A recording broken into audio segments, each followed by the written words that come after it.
Hi, I'm Eliza from Vegas.com. I'm here with my body flight instructor, Adam, from Vegas Indoor Skydiving. So what are we doing today? Basically, we're going to simulate the free fall aspect of real skydiving. We're pretty much just going to hover in the air. Let's do it. You really don't know what to expect at first. You just go in there. It's really fun, just the adrenaline. You don't know if you're going to crash into the pad, your heart pumps. You go really high and you're just floating on a column of air. So we'll have you start out on the net, slowly turn it up, get you about head high of the instructor. And then we'll throw you a couple hand signals, straighten legs, bend legs, relax, arch more. And then from there, if you're doing really good, we can let you go, let you fly on your own.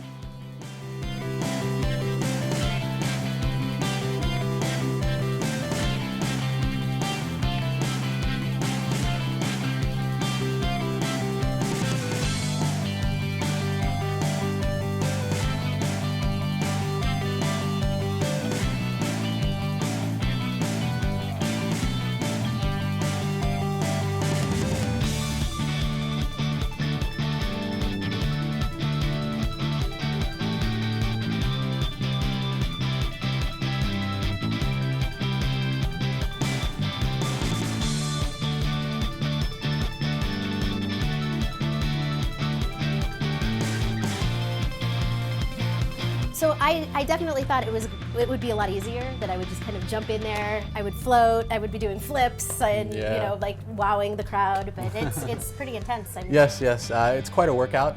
It's just you just need to find that balance point, find that sweet spot. It does take some practice at first, just to be stable enough to fly on your own, definitely. If you feel like floating on air the next time you're in town, be sure to check out Vegas Indoor Skydiving.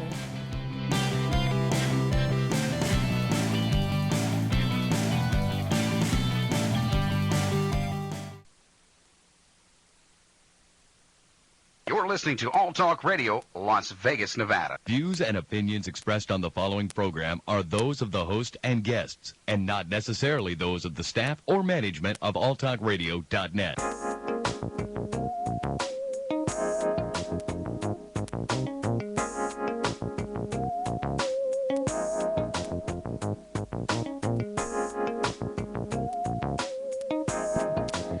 Hi, welcome to Awaken with Sherilyn. This is Sherilyn, and it's Wednesday, May 28th, 2014. I'm happy to be with you today, and I have a great guest. Her name is Janet Dunnigan. She wrote a book. It's called You Get It When You Get It, My Journey from Caterpillar to Butterfly. And she's going to be calling in today. Whoops. And we're going to have a little session with her and find out more about her book. It's about awakening, of course, because that's what we're all about here. And today also we have Carol and Kelsey. And Kelsey is going to be our producer today. All right. And Carol's sitting here because she loves this show. And I'm glad you got this guest on because I was curious about this book. Oh, you were? Oh, awesome. Yeah. Awesome. So you know about it. That's great. Yeah, so the book is, excuse me, about one woman's life journey. Excuse me. And what she learned about herself along the way. She openly and honestly shares some of her personal transformation. And she's going to be calling in because I thought she was here in Vegas, but she moved to North Dakota all of a sudden. And so it was really funny. I said, can you make it? And she says, yeah, I'll be there. And then she said, oh, I moved in February. I thought you were calling.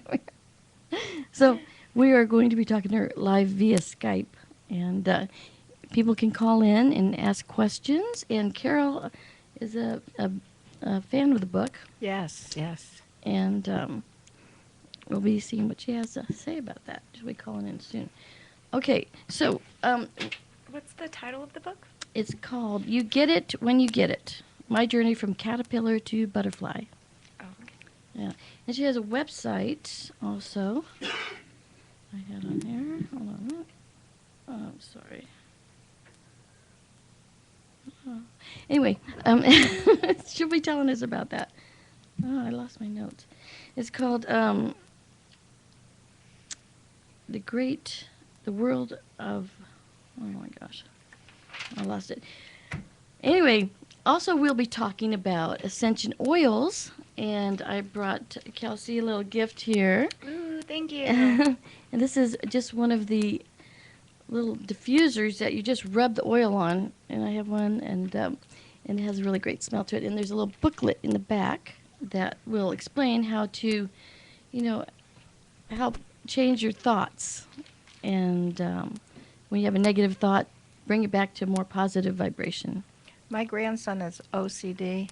He loves it. That's great. He just really loves it. It really does help with kids with OCD. Yeah. It does. That'd be something else people could look into, Yes. Better than some of the drugs they're taking out you know, there for kids. Yeah, I agree with that. On my website, ascensionoils.net, you can order the different oils. Oh, I think there she is.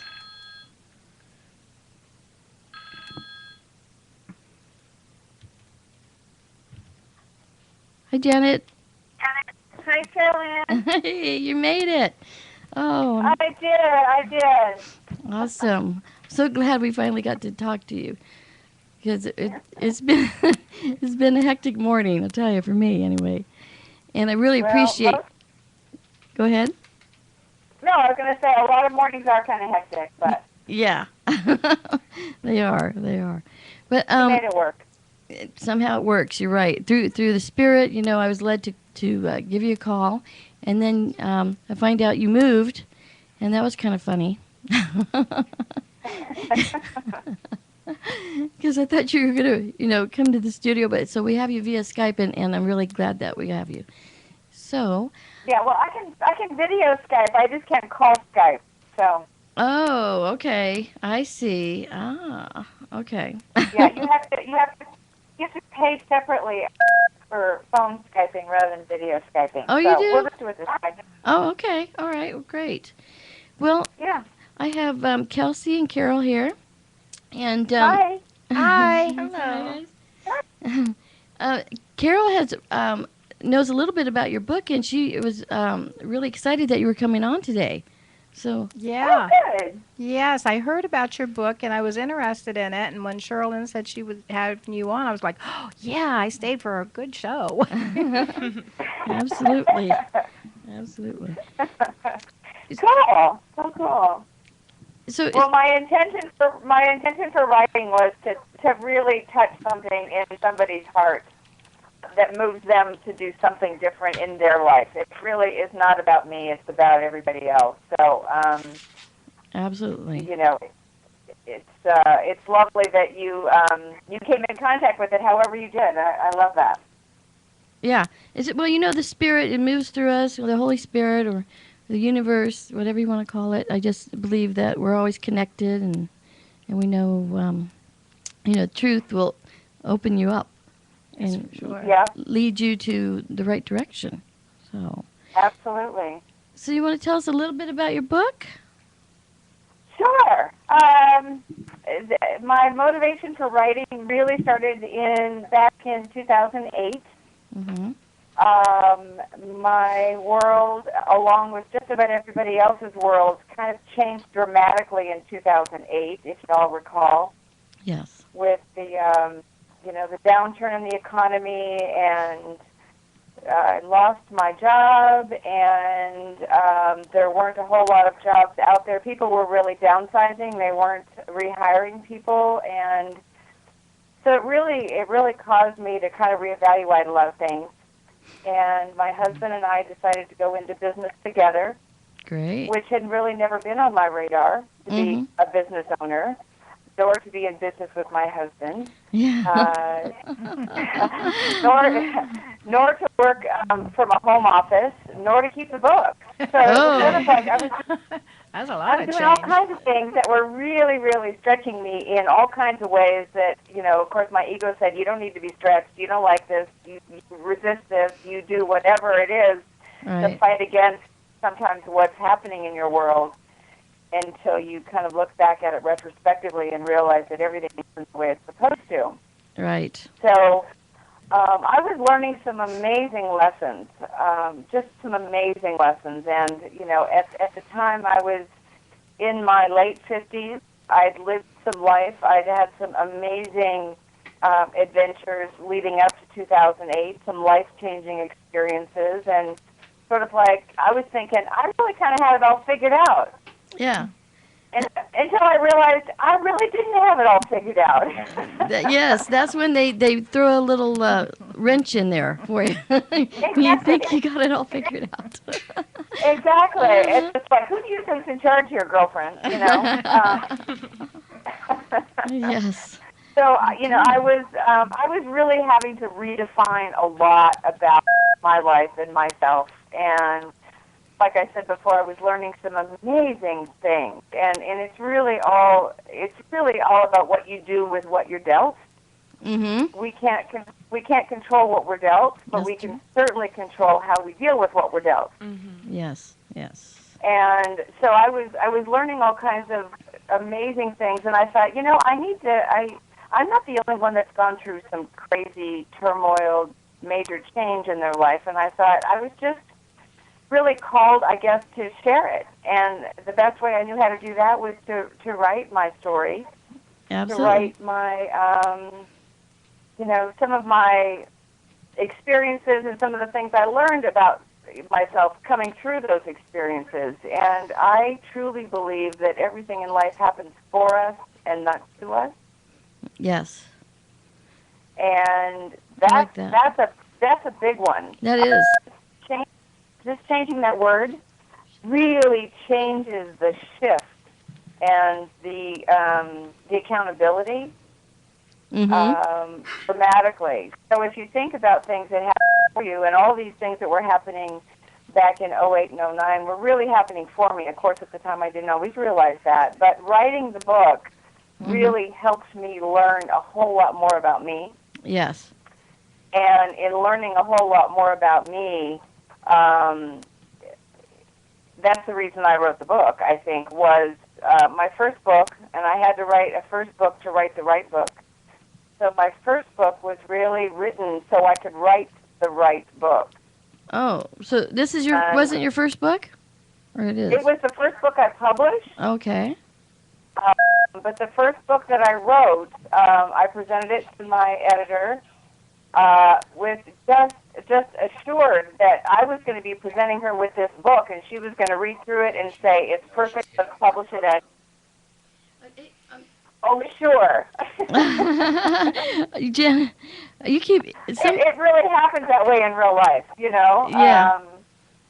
And she gave me some really great insight, really great feedback about the book, and she said, Jan, it was really more a memoir rather than a life lesson book, and she said, the value really in this book is your spiritual journey, not your memoir. Ah. And it's those lessons that you've learned and that awakening that you got to that really is the thing that is the most powerful message. Mm-hmm. And so I sat with that for a while, and part of me was a little miffed because I really kind of thought I'd written the perfect book. Right. A little miffed, getting in my own way. Mm-hmm. So I went back to writing, and I didn't start from scratch, but I sort of took pieces and parts out of the first book, and I really, literally, in one afternoon, sat down, and those things that came to mind, those major turning points in my life, were really the essence of what ended up in the second book.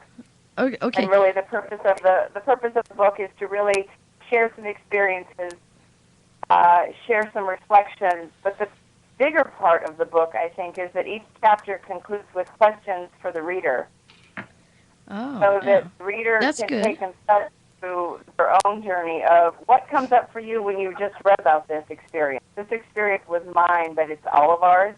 Uh-huh. Because we're all connected, right? We are, and the actual events may be different, but the emotions attached to those events could be exactly the same. So what Exactly, comes yeah. up for the reader when they read it, and what are they doing about that? Right. Yeah, I like that.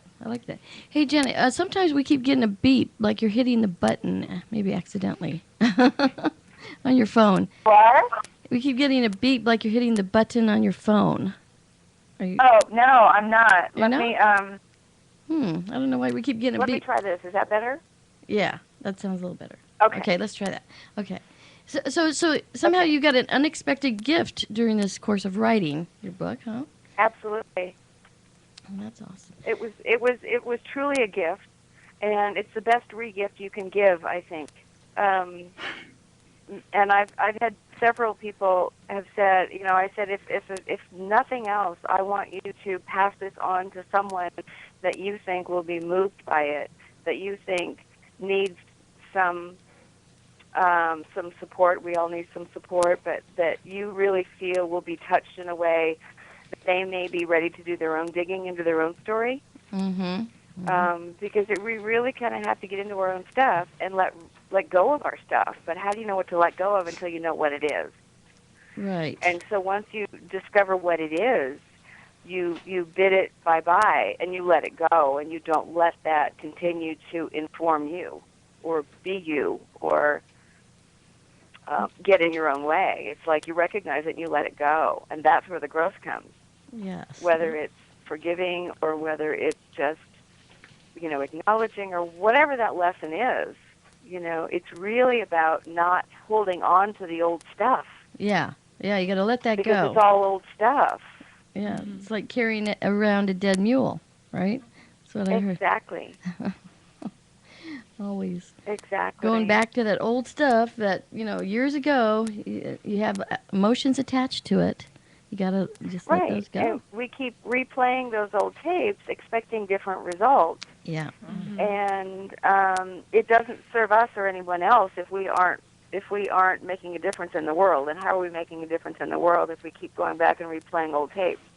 Do you offer advice in the book about letting go of some of that? Yeah, I was going to ask you, what are your techniques?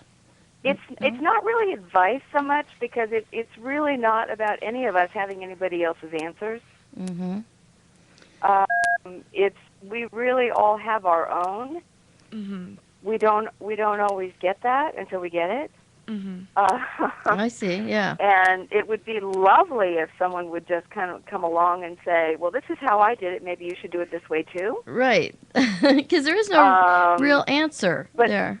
But that's their answer. That's their not answer. our Yeah. answer. And it would be much easier, wouldn't it, if we could just have somebody go, well, just tell me what to do. Yeah. We And then we say to ourselves, I have people often say to me, well, just tell me what to do. I said, okay, let me just ask you one question. Do you like to be told what to do? Yeah. Oh, no, I don't like to be told what to do. But you want me to tell you what to do? That happens to me all the time, too. That's so funny. Yeah, people, they want the answer, but they don't want to have to work for it, Right. We kind of want to have that Cliff Notes version of life. Yeah. Yeah, it's nice to have a role model, too, though, somebody that, succeeded through their journey, to have someone to look up to. Or That's true. someone. Yeah. So, but that's how you go through her journey, or everybody's journey, and you look at it. That's right. We all have our own, Mm-hmm. and when we stop judging others, I believe we judge ourselves much more harshly than we judge anybody else in the world. Mm-hmm. That's true. I do. And one of the things that I love to do is conduct workshops for women. I call them Journey to Butterfly workshops. Oh, yeah. And that's a 3-hour block of time where we just spend focusing on me. Not me, but me, us. Us, Each us. person focuses on them. Right. And one of the questions that I love to ask women is, one of the things I love most about women is that we make great best friends. We make great best friends. There is nothing we wouldn't do for our best friends. Mm-hmm. Our best friend would call us up and say, Jan, would you, or Sherilyn, would you? And we say yes before they even complete the sentence. Right. We don't judge them. We're kind to them. We're forgiving of them. We're gentle with them. But when we look at ourselves, in the mirror, we don't see our best friend staring back at us. We don't treat ourselves as kindly and gently and forgivingly as we do our best friend. That's true. That's true. So why is that? What is it that's keeping us? And I'm not just exclusive to women, because there's guys out there too that have said to me, "Don't just make it about women because it's about us too." Okay, Right. it's about all of us. But I am a woman, and I get women in a way that I don't get men. Right. It's easier to identify. And women especially are givers. We're nurturers. We're caretakers. We give and we give and we give and we give at our own expense. That's true. And we wonder why we run with our tanks on empty. But I think with the new energy coming in, that the male energies are learning to share more. Males. Yes. That they're learning that they have to give, more of themselves and communicate more, because it wasn't working, what they were doing before. Yes. So this sounds like it would be good for that Absolutely. too. Yeah. Absolutely. So the message is really, and I say this with a sort of a redefining the word selfish, but I think being selfish is a good thing. Oh, okay. I think being self-absorbed is not a good thing. Right. And the way I define it, which however you define it is how you define it, but how I define it is self-absorbed, not good. Selfish, good. Because if I'm not taking care of me, then I'm not bringing as much to this universe as I'm intended to. Where would you draw the line in between them? Between being selfish and Well, self-absorbed? It's at this stage of the game, you have to really pay attention to your ego, because your ego can be a big kind of a monstrous kind of a thing that will overtake everything you do. Yes. Ego is sort of the opposite of spiritual energy. Ego is sort of the opposite of being awakened and being in the now, because the ego is the thing that's going to drive us to do the things that we do, not be the person that we are intended to be. And I think that part of the awakening process is becoming more attuned to that, being aware that we are spiritual energy, and that's all we are, is spiritual energy. Absolutely. All we are is universal energy, and it's that energy that we are a part of, like everybody else is a part of, and we let our ego get in sort of in the way of that, and we make the ego about stuff. Yeah. We make ego about being right. We make ego about you being wrong and I'm being right, and that kind of goes to that judgmental thing. So when I say selfish, I mean if I am feeling like I am overflowing with this positive energy, I have more to give to the rest of the universe than I do if I'm blocking that, and my self-absorbedness blocks that. I like that. I don't know if this is making sense to you in that way, Yeah. and it's not a black and white thing. It's sort of like you get it when you get it. It's like, I want to get it faster than I'm getting it. Yeah. You get it as fast as you get it. Right. And it kind of goes back to what we were saying earlier. It's sort of like, I want to get through this icky part. Just make this icky part easier for me. Well, the icky part is where we get our most valuable lesson. Right. You got to face that. It's like a fear. You got to face it, and then you absorb it, and then you learn from it. Learn and grow. Yeah. And what we learn is what we learn, and what we do with that is what we do with that. Right. And there's a lot of energy out there, a lot of people out there in the world that are still in that, blaming,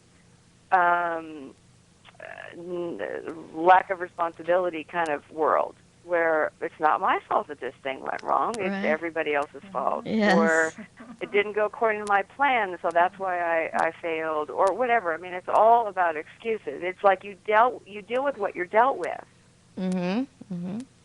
And your attitude about that, your belief is the only thing you can control.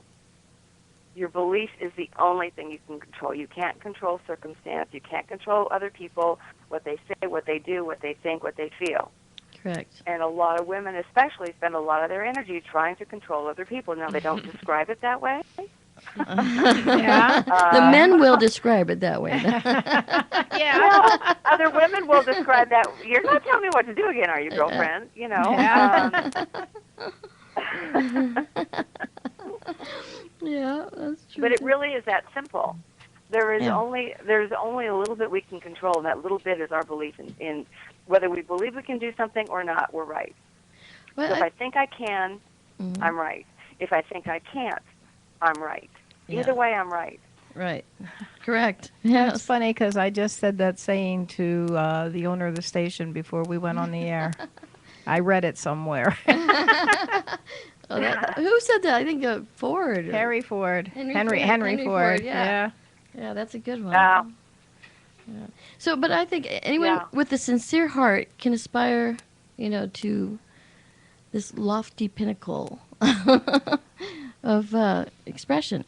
You have to have a sincere heart and just, know that if it feels right or if it doesn't feel right, that it's right. Mhm.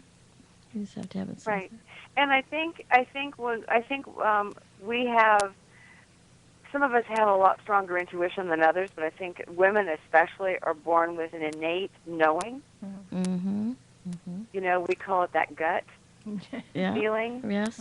And when we the longer we are on our journey on this earth, the stronger our intuition becomes. And the longer we're on this journey, some of us become more aware of how strong that intuition or that instinct is, and we start to trust it and believe it more. It's funny that Because you I said think when that. we're younger, we go, "Oh, I don't know what that was." Yeah. We don't pay attention to it. And 9 times out of 10, we go, "Why didn't I listen to? Why didn't I pay attention? Yeah. Why Yeah. didn't?" I was just mentioning that too. Yeah. And I think when we get, like I said, longer in our journey, we've had more life experience, more life lessons, more ups, more downs, more knocks, more heartache, more heartbreak, more experience of everything. We come to trust that instinct more and realize that is our inner voice, that is our heart, that is our God, that is our universe, that is our spirit, that is just sometimes screaming at us. Yes, and it does actually. And we're scream. just not listening. Yeah. We're just not listening. I hear we're it. I hear it, and I'm pushing it back. Yeah, right? yeah. Well, I had a Exactly. tendency to do that too, and then I realized, oh, wait a minute here.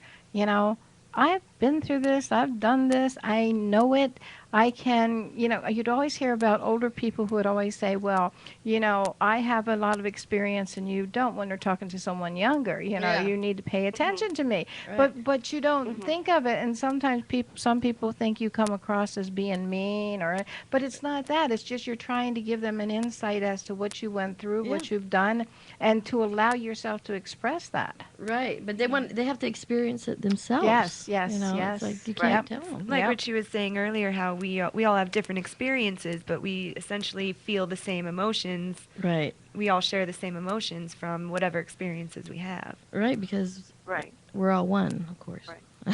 There it But I comes. think that a lot of us look at someone else's guidance as telling us what to do. Right, right. And I think, when people get older, they look at, some people tend to, and I'm not, broadly generalizing everybody that's older, because I'm one of those that's older. You're around our age. But you look at people with less life experiences, and you think, some people think, well, they don't know yet. Well, they don't know what you know because they haven't walked in your shoes, and nobody ever will. That's true. Nobody ever will. I mean, there are some very, very young people, and I'm sure you know them. I mean, Kelsey. children that are She's wiser than people who have lived a very long life. Yeah. Yeah. Yes. And so yes. it really comes down. What it really comes down to is us modeling who we are to the world. Mm-hmm. I like that. Yeah. That's true. Because I think that we are all here to serve a purpose. We all have a life's purpose. Mm-hmm. Right. We all don't understand what that is until we understand what that is. Well, that's what a And lot of how do people we- ask. You know, what is my Yeah. purpose? That's what everybody's worried about right now. What is my And purpose? one of the smart aleck answers I like to give is, well, you just go to findingmypurpose.com and find it that way. If it was that easy. You know, That would be good. darn, it just doesn't happen that way. Right. That was a good one. I like that one. Findingmypurpose.com. I'm going to tell my It husband doesn't that. happen yeah. that way. I think actually on the Latter-day Saints, the Mormons website, that's actually one of the slogans on there that they get it is? on their website. One of the first questions that pops up. Oh, they know how to get you then, right there. Yeah. Hook you with the Yeah. hook. But one of the things that I encourage people to know is that your purpose does not come from your head.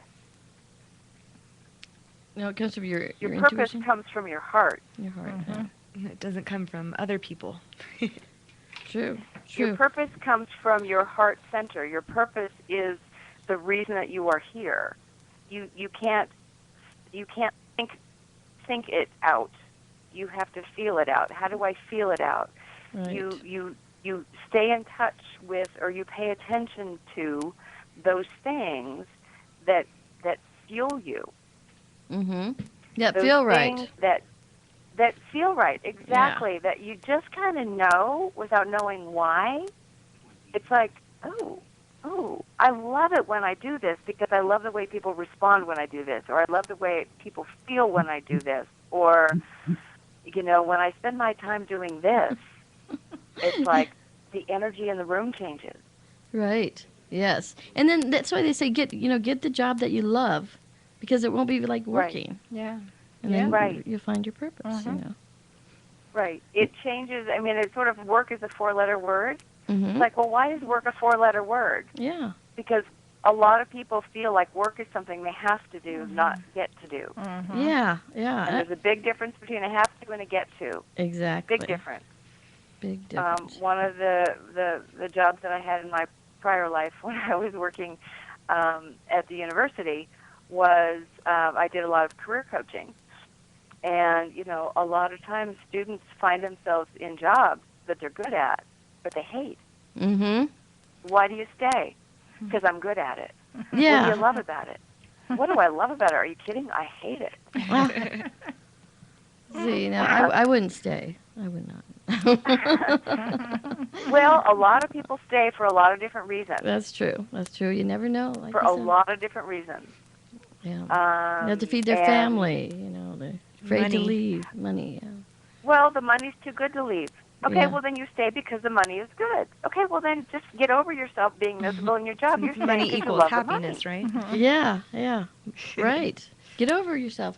And quit complaining about it. If you're not Well, happy. and they're, the people that complain are the ones that don't leave. The ones that are miserable leave.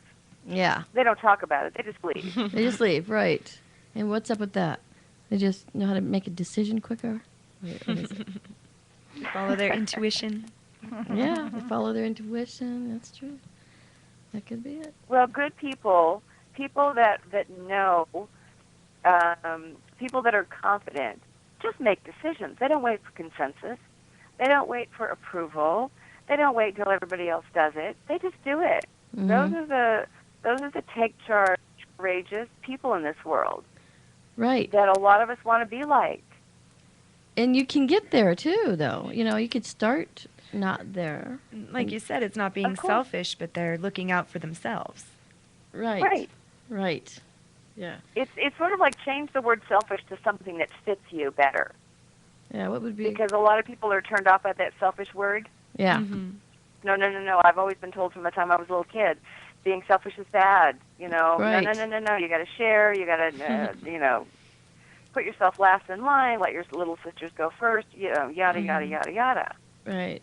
So we've grown up with this belief that being selfish is bad. I happen to think that if I am taking care of me and my cup is overflowing with self-love, I have that much more to give to you. Yes. Yes. That's true. Because it's coming from a place of overflow. Mm-hmm. How fabulous is that? That's totally If fabulous. we were all walking around on this earth overflowing with self-love, I mean, can you imagine Yes. how phenomenal this planet would be? I agree. I totally agree. I love it. Now, Jan, tell everybody your website. It's Journey to Butterfly. JourneyToButterfly.com. Journey to Butterfly. And you got a phone number people could call I about have a phone. your I have seminars? a phone number, yeah. And I have an email, and I love to. If people want to send me emails, they can go right to my website and send me one that way, or they can send me one just the old-fashioned way, Janet at JourneyToButterfly.com. Okay. They can call me at. I still have a Las Vegas area code, even though I'm in the middle of nowhere, North Dakota. And that's 702 726 1101. Okay. Want to repeat that one more time? Sure, it's 702 726 1101. Okay. And find the book on Amazon. Or you can find it on my website. And when you get it, And My Journey Caterpillar to Butterfly. Okay, one more time because we got it cut out there a little bit. Okay. The title of the book is You Get It When You Get It. My Journey from Caterpillar to Butterfly. Okay, awesome. Yeah, and I can't wait to read it. How many pages is it? 288. Whoa, you did. That's great. I know you just start writing and you got more information, right? And it's hard to stop. And I bet you chopped it down from 400, right? Well, intention wasn't to come up with a number of pages. The intention was to come up with a message. I know. And that's why I had the most phenomenal spiritual sister who was my editor, who knew exactly when it was enough.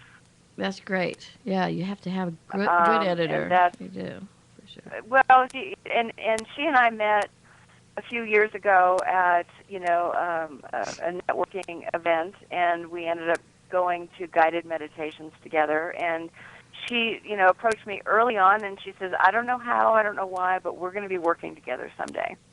Oh, well. And what's her name? She didn't know what I did. I didn't know what she did, and sure enough, she is the editor of my book, and she's written some of her own, and she's an amazing spirit. And good intuition.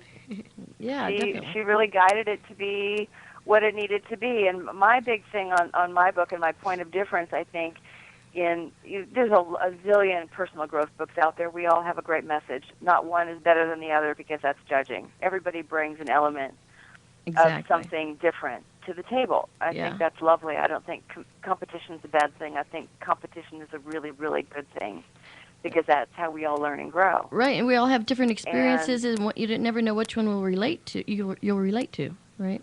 Yeah. Absolutely. It's sort of like going to a 4-hour seminar, and some people walk away going, "Well, that was a complete and total waste of my time." And I go to a 4-hour seminar, and I go, "I got a nugget there that I wouldn't have gotten had I not been there." And maybe it was only one nugget. Yeah. And maybe there were a whole lot of other nuggets that weren't warm and fuzzy nuggets that I really was ready to hear. But we all get something out of every experience we have, whatever that is, whether it's a good thing or it's a bad thing, whether it's something we didn't want to hear, which a lot of times we have to pay attention to those things that when we get that negative emotion that comes up in us, when we hear things that we don't want to hear, we go, "Ooh, where's that coming from? Why is this hitting me this way? What is it that I am blocking? What is it that I need to why is it that I need to be involved in this negative situation, whether it's a person that's rubbing us the wrong way or something?" Yeah, I do that there's too. There's always a lesson. There's a lesson in everything. I don't do it at the time that these people are doing this to me. Sometimes it's hard to do that. But later on, I say, what was that person in my life for? Yeah, but it's all about perspective, right? Yeah. Yeah. It comes back to that Cliff Notes version of your life, right? Right. There is not one thing that happens to us that isn't meant to happen for us. Yeah, I agree not with one that. thing. There is not one relationship that comes into our life that is not intended to be there. Yep. Because there's a lesson in everything. Yep. We just And we learn more. I don't know about you guys, but I certainly learn more from those things that go wrong or awry than the things that go right the first time. Yeah, I think a lot of people don't take a look at that, and they just go on and say, "Well, I don't know why that had to happen to me. Why couldn't I have done this one?" And when you get to understand it, you understand that that thing happened to you for a reason, and you need to get out of it why it happened to you. Right. Well, because of the polarity, we have to go through that. But I don't think that we should have to go through pain. See, that's how Frank teaches. Frank is, if you read my book, is about, he's a male archetypal energy, and he teaches with pain. And then I have Angie, she teaches with love. So, I believe that we could learn through love instead of having to go through pain. I think it's kind of in our psyche that we have to learn through pain, maybe, And so I'm hoping that could change once we learn that we're overflowing with love, Right. And that we have a choice. So, and it's all about choice, too. Well, a part of it, a big part of it, is, of course, you got to follow your intuition to make the choice, a better choice. Yep. Well, it's sort of like, I have come to know that whatever choice you make is the choice that you were intended to make. Yeah? You think so? I do. I absolutely. I know that to be true. I know that to be true. You don't think it's Because random fate? Perhaps? Random fate, perhaps? I didn't understand what you said. I said you don't think it might be random fate, perhaps? I don't think that there's anything random. I really don't. Okay. I'm just a believer in that now. Now, if you'd asked me that 15, 20 years ago, I would have believed differently. But I have awakened to my own sense of spirituality, probably more so in the last 10 years than in the 50 years prior to that. Really? Well, It's been phenomenal. Yeah. But it doesn't happen until it happens. And like the title of my book is You Get It When You Get It. It's like, oh, man, I want to be there. Yes. Like, well, you're not there yet. Yeah, because we have to go through a lot of stuff. I think, we have to learn a lot of things before we can get there for some reason. It's not like... We do, and we learn it how we learn it. It's not like I'm going to be with this group of girls and we're all going to get it at the same time in the same way. Right. It doesn't work that way. Yeah, I agree. You've seen, I don't know how old you guys are, it doesn't really matter how old you are, but as we get older, we find the group of friends that we thought we'd be lifelong friends with. We end up going to college, and we go to separate colleges, and then we end up in different cities or in different states, and we form new bonds and new relationships, and we think those are never going to change, and then we end up getting transferred with our job to another place, and we realize that that's how our life journey is taking us. Right. And, there are such things as lifelong relationships, but those two people in that lifelong relationship are not the same as they were when that relationship began. Right. Yeah. There's always a new beginning. And there's a beginning, a middle, and and an end. Would it be if nothing ever changed? We all change. Yeah, we all change. We definitely. If you stayed the same, it would be so boring. Well, why would we want to do that? And nobody. Yeah, it would be boring, and it would be like, why? It's sort of like when I think about it, it's like, okay, my purpose on this planet is to be a support for others on their journeys of self-discovery. That's my life's purpose, is to support others on their journeys of self-discovery. That's a great purpose. So if I'm not moving past my stuck place, which is I don't want to change, I don't want to move, I don't want life to be different, I don't want this person to be out of my life now. If I stuck to that, how would I be supporting others on their journey of self-discovery if I'm not walking that talk myself? Right. Yes. So for all of us, whatever our purpose is, whether we have a definition for it or not, we're getting there. Every time we wake up in the morning and we touch a different life, we say a different thing, we look a different way, we've affected more people than we imagine we do. And I love to say this to people, to say, you are somebody's hero. Yes. You're probably more than one somebody's hero. Do you realize that? Do you realize how many people listen to what you say, pay attention to what you say and who you are, and how that affects and informs their life and their decisions? Yeah, everybody. That's a huge responsibility that we all have. Everybody, yeah. A lot of us don't realize it, too, how much we affect others. No, we don't. Yeah. We That don't. is a big one. That's a big one. And so that's what I was talking about last time in our show, about awareness, being aware of what you're talking about, what you're doing, Always be aware. And your self-talk is very, very important, because that adds to your consciousness, too. Yep. Because it's our self-talk, whether we're saying that out loud or saying it to ourselves, it's still the noise we hear, which takes away from our vibration. Right, right. Because talk is not vibration. Vibration is vibration. Vibration is it? That's all it is. It's all just vibration. And okay. Well, what do you think? Being in tune. Go ahead. I'm sorry. Go ahead. So, what do you think about crystals? Do you get into crystals at all? I really haven't. No. Well, you know that crystals people use as in clocks and radios, right, for transmitting. So they transmit and they raise, your vibration.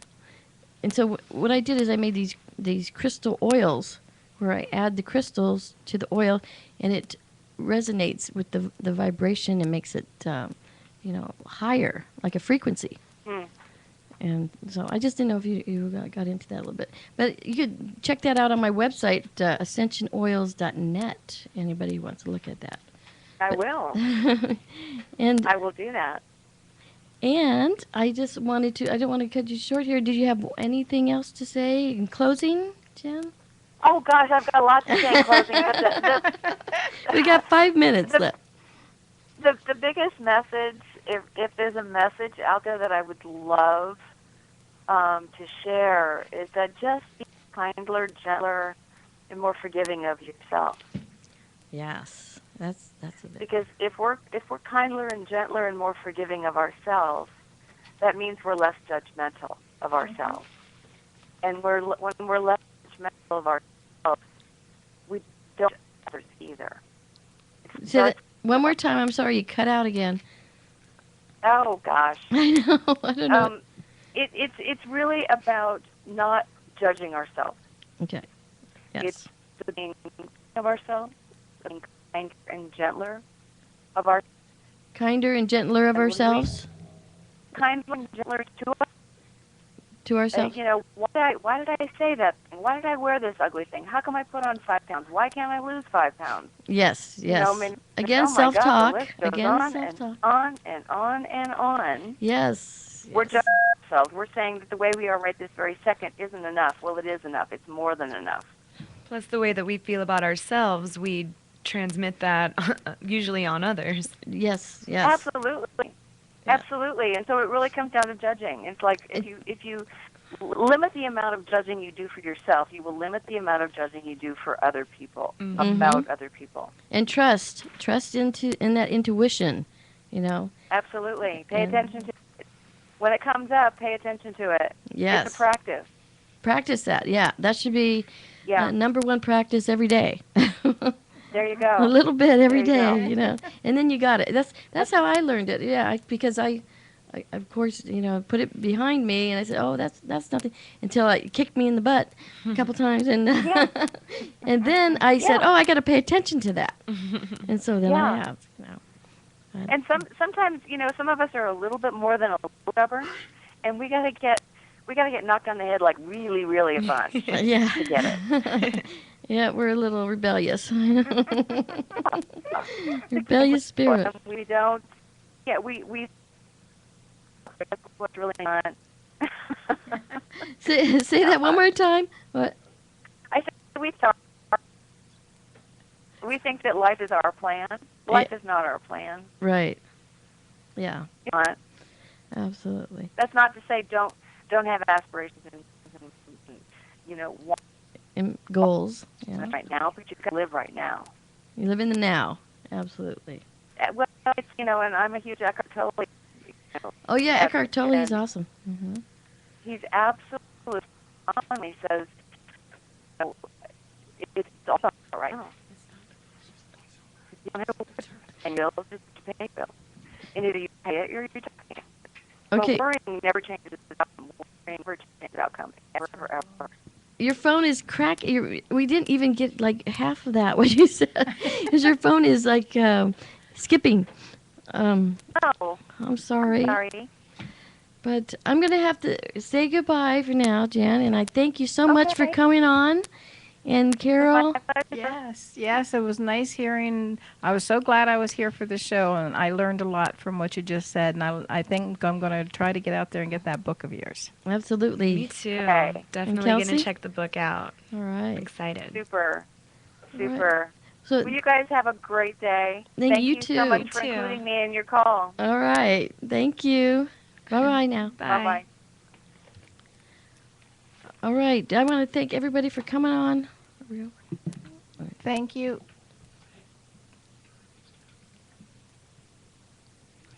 Okay, I want to thank everybody for coming on. And that was a pretty good show, I think, we had today. And Yeah.